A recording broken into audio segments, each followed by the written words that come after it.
The Florida Condo Betrayal.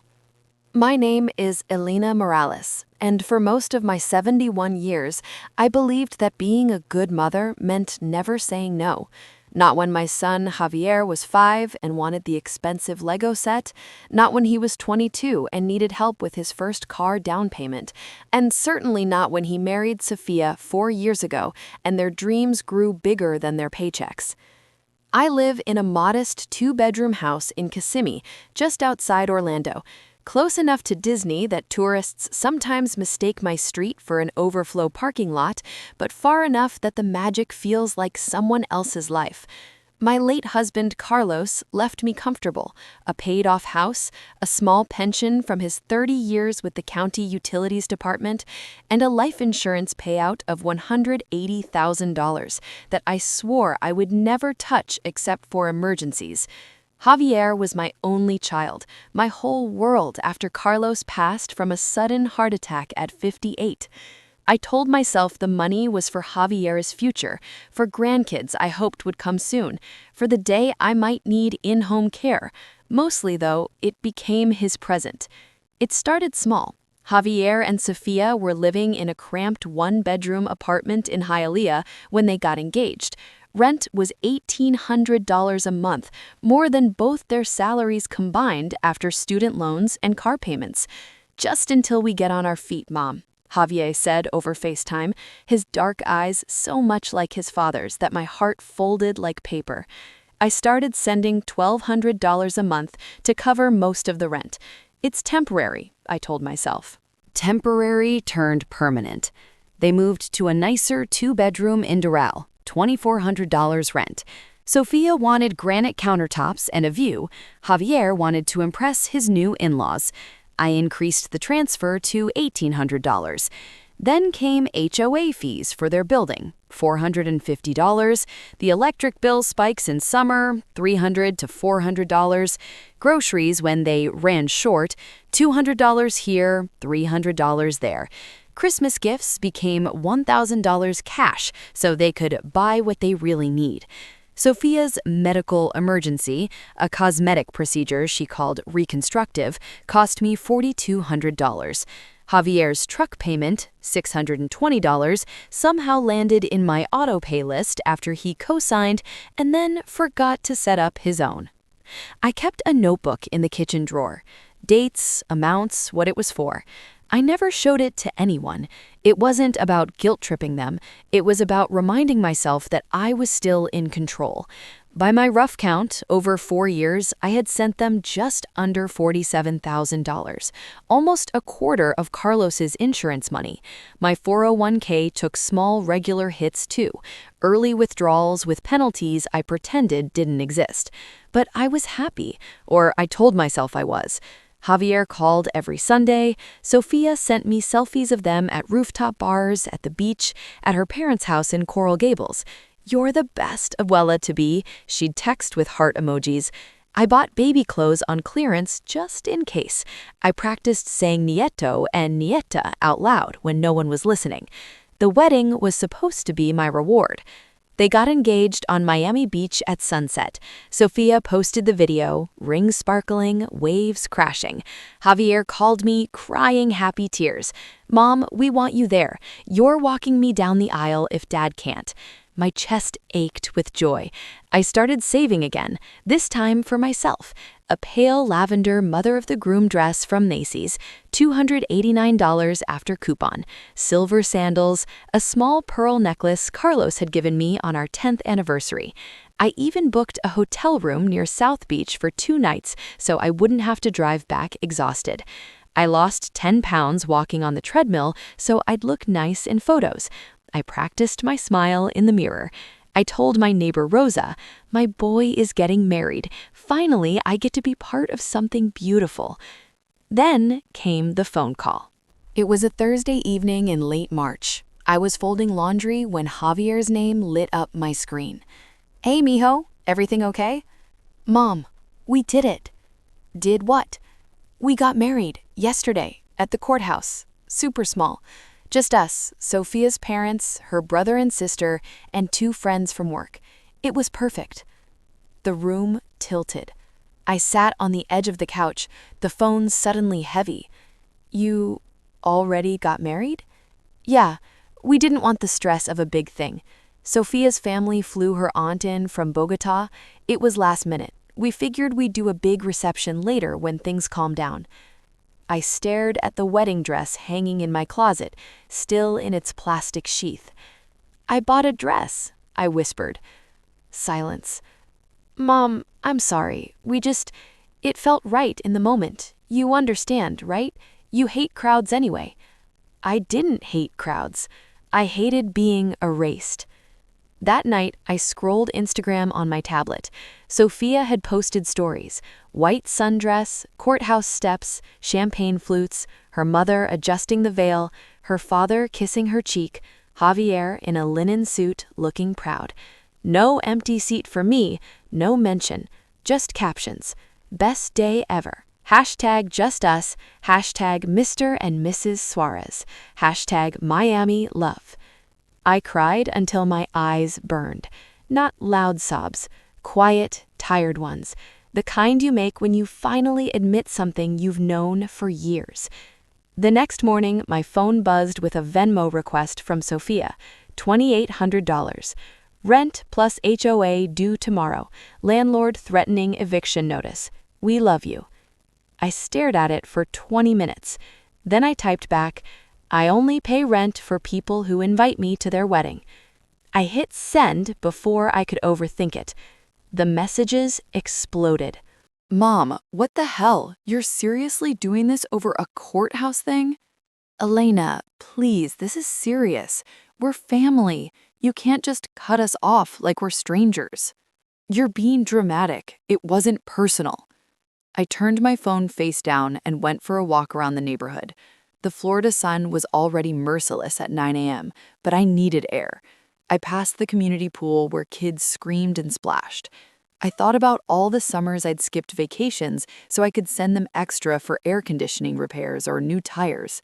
By the time I got home, there was a voicemail from an unknown number. Mrs. Morales, this is David Klein from Klein & Associates, Family Law in Miami. Your son and daughter-in-law have expressed serious concern about your recent behavior. They believe you may be experiencing cognitive impairment that's affecting your judgment. We'd like to schedule a wellness check and discuss options for conservatorship if necessary. Please call me back at your earliest convenience. My hands shook so badly I dropped the phone. They weren't just asking for money anymore. They were coming for everything. I didn't call back. Instead, I called Rosa's daughter, Carla, who's a paralegal in Orlando. She listened without interrupting while I told her everything: the transfers, the wedding, the lawyer's call. Mrs. Morales, she said gently, this is elder financial abuse, and now they're escalating to guardianship abuse. It happens more than people think in Florida. You need an attorney who specializes in this, right now. She gave me 3 names. I picked the second one, Miriam Delgado, an elder law specialist with 20 years' experience and a reputation for being pit bull fierce. I met Miriam 2 days later in Winter Park office. She was tiny, maybe 5 feet tall, but her voice filled the room. Show me the notebook, she said. I handed it over. Pages and pages of dates, amounts, descriptions, bank statements I'd printed, screenshots of texts begging for money, the wedding posts. Miriam flipped through it slowly. $47,000 in 4 years from a retiree on fixed income, and they excluded you from the wedding that you helped pay the dress to attend. She closed the notebook. This is textbook exploitation. The conservatorship threat is their panic move. They know the spigot is off, and they're trying to pry it back open legally. What do I do? First, we freeze everything they have access to. Joint accounts, automatic transfers, we stop them today. Second, we change locks if they have keys to your house. Third, security cameras. Fourth, we get you a full neuropsychological evaluation, so we have ironclad proof of capacity. Fifth, we file for a protective injunction if they show up uninvited. And sixth, we prepare to fight in court if they actually file. I nodded, numb but oddly calm. That afternoon, I went to my bank, SunTrust on Vine Street. The branch manager, Mr. Patel, had known me for 15 years. He looked concerned when I asked to cancel all recurring transfers and add extra security to my accounts. "Are you okay, Mrs. Morales? Is someone pressuring you?" For the first time in years, I said, "No one is pressuring me. That's the problem." He smiled sadly and processed everything. Next stop, Home Depot for new deadbolts. The young man at the key counter, Ethan, recognized me from the times I'd bought tools to fix things at Javier's condo. "Another repair for your son?" he asked. "No," I said. "This time it's for me." He gave me the good locks at cost and even recommended a cousin who installs Ring cameras. By evening, 2 cameras were up, one on the front porch, one covering the driveway. The first real test came 4 days later. I was making cafecito when the Ring app buzzed. Javier's truck pulled up, Sophia in the passenger seat. They got out, walked to the door, rang the bell. I watched on my phone from the kitchen. "Mom, open up," Javier called. "We need to talk." I didn't move. Sophia knocked harder. "Elena, this is ridiculous. You're acting paranoid. We're worried about you." I pressed the talk button on the app. "I'm fine. Please leave my property." Javier looked straight into the camera. "Mom, you're not thinking straight. We're calling Adult Protective Services. They'll do a check. If you're confused, someone has to step in." My stomach twisted, but my voice stayed steady. "Do what you have to do, but get off my porch or I call the police." They stood there another minute, then left. That night, I cried again, not for them, but for the little boy who used to run into my arms screaming "Mommy" after kindergarten. Where had he gone? Miriam moved fast. Within a week, I had the neuropsychological exam at Florida Hospital. 3 hours of memory tests, puzzles, questions about money and dates. The doctor, a kind woman named Dr. Alvarez, wrote in her report, "Mrs. Morales demonstrates superior cognitive function for age. No evidence of dementia, impairment, or undue influence. Financial decisions appear rational and self-protective." Miriam filed it everywhere it mattered. Then the petition came. Javier and Sophia filed in Miami-Dade County Probate Court for emergency temporary guardianship, alleging I was vulnerable to financial exploitation by third parties, meaning my new lawyer and neighbors, showing sudden and unexplained personality change, and refusing necessary support.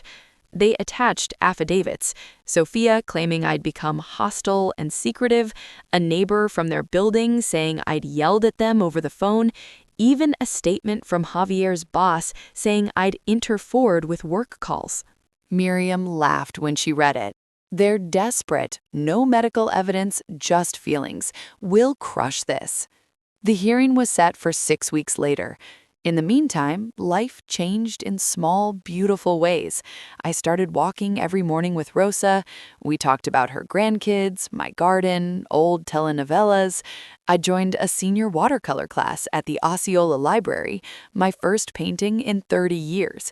I bought myself the good brushes, the kind I'd always said were too expensive. I called my cousin in Tampa, whom I hadn't spoken to in years because I was always too busy helping Javier. We talked for 2 hours. She cried when I told her everything. "Elena, you deserve to live, not just survive for someone else." The day before the hearing, Miriam and I rehearsed my testimony. "Just tell the truth," she said. "The numbers don't lie. The photos don't lie. Your competence doesn't lie." Court day arrived humid and bright. I wore the lavender dress I'd bought for the wedding, ironic armor. Miriam walked beside me into the courtroom. Javier and Sophia sat on the other side with their attorney, a slick man in a shiny suit. Judge Ramirez was a no-nonsense woman in her 60s. She'd seen cases like this before. Their lawyer went first. He painted me as confused, isolated, manipulated by new influences. He called Sophia to the stand. She cried beautifully. "Elena was like a second mother to me, but lately she's angry all the time. She cut us off without warning. We're scared she's being taken advantage of." Miriam's cross-examination was surgical. "Miss Suarez, how much money did my client send you and your husband in the past 4 years?" I don't know exactly."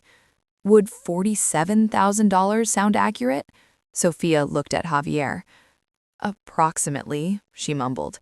"And on the day you got married at the courthouse, did you invite Mrs. Morales?" "It was very small. Did you invite her?" "No." "Did you post photos on social media showing her family but not Mrs. Morales?" "Yes, but..." "Did you send her a Venmo request for $2,800 the very next day?" Sophia's tears dried up fast. Javier's testimony was worse. He fidgeted, avoided my eyes. "Mom used to be generous. Now she's different." Miriam asked, "Different how?" "She won't help anymore." "Because she discovered she was being used?" "Objection," their lawyer shouted. "Sustained," Judge Ramirez said, but answered the question. Javier looked miserable. "We needed help." Miriam showed the judge my bank records, the notebook, Dr. Alvarez's report, ring footage of them on my porch.